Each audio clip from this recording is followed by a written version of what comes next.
Vamos meditar na palavra do grande, do poderoso de Israel.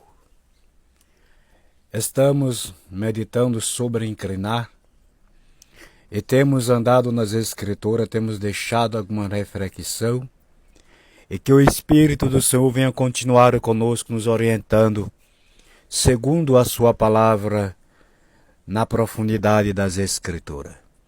Estamos no livro de Eclesiastes, capítulo 6 e versículo 7. Não vou ler o versículo nesta oportunidade, mas vamos meditar conforme o Espírito nos guiar.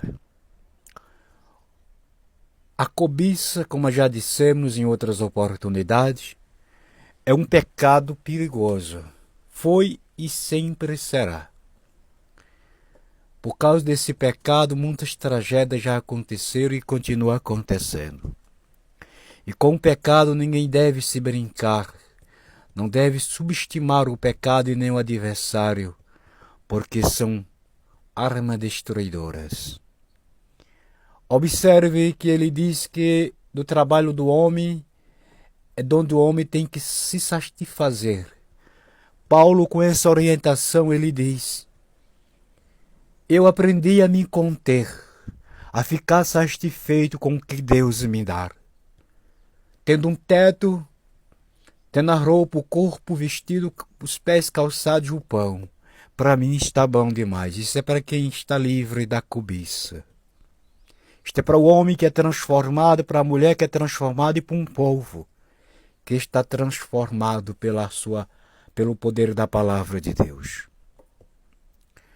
Mas aqui em Eclesiastes ele diz que o homem sempre fica insaciável. O homem que tem este pecado em si, ele pode ter um bom emprego, ele quer o emprego do próximo. Ele pode ter o melhor carro, ele quer o carro do próximo. Ele pode ter uma mulher, um casamento abençoado, ele fica sempre olhando para a mulher do próximo. E você também, mulher. Isso é em ambas as partes. Não é só para o homem, não. Porque tem mulher que é do mesmo jeito também. Tem uma vida abençoada por Deus, mas não se satisfaz. Fica sempre a desejar o que não é para desejar. A gente tem que querer o que é da gente e não o que é dos outros. Tem pessoas que até invejam o dom que Deus deu ao irmão, deu a ele ou deu a ela. Tem pessoas que cobiçam até a sabedoria, os dons do Espírito Santo. A forma que Deus se manifesta no outro, nele ou nela. Mas eu venho lhe dizer, Jezabel, disfarçada, que Jesus, ele é o Senhor. Jezabel, a doutrina dela é de corrupção. A fantasia dela é enganosa. Mas a palavra de Deus é os farol do céu para iluminar nossas vidas, a minha vida e a tua vida, e nos orientar. O homem e a mulher que é preso pelo espírito da cobiça está amarrado. Mas nesta oportunidade eu venho lhe dizer, se você se ver desta forma, clame por Jesus Cristo, que todo o poder foi dado a Ele nos céus e na terra. Não foi a A e a Betran e a B, não. A A e a B, não. Foi a Jesus Cristo. Todo o poder foi dado a Ele para desfazer toda artimanha, para desmanchar todo embaraço e para libertar. Dissemos em outras reflexões, deixando conforme o Espírito nos guiasse, vários exemplos acontecidos por causa desse pecado da cobiça. Mas nesta oportunidade o Espírito Santo tem nos colocado outra orientação dentro das Escrituras como exemplo nesse sentido. Davi era um homem segundo o coração de Deus. Davi era ocupado na oração, com a lei de Deus. Davi era ocupado em trabalhar, em guerrear. Mas a cobiça, pelo menos parcialmente, enganou a ele.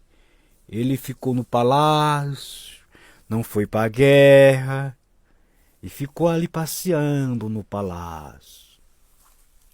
De repente ele olha de cima para baixo e vê uma mulher tomando banho. Mulher sarada, como diz, não tinha filho, com as curvas do seu corpo mostrando, exposto, e ela não estava vendo, mas ele estava vendo. E aí a cobiça, isso é prato cheio para a cobiça. E ganhou ele naquela área.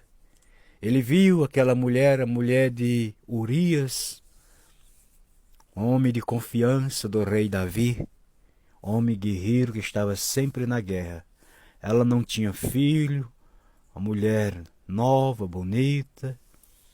A cobiça gosta desses pratos preparados.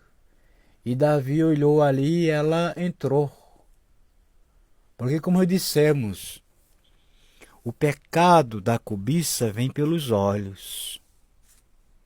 Por isso que está dizendo aqui que o homem não fica satisfeito, porque esse pecado não deixa ele ser saciado.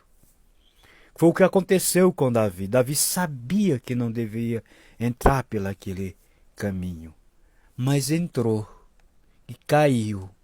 Ele custou um preço caro, amargo. Não foi morto, mas ele custou um preço caro, caríssimo, por causa daquela cobiça.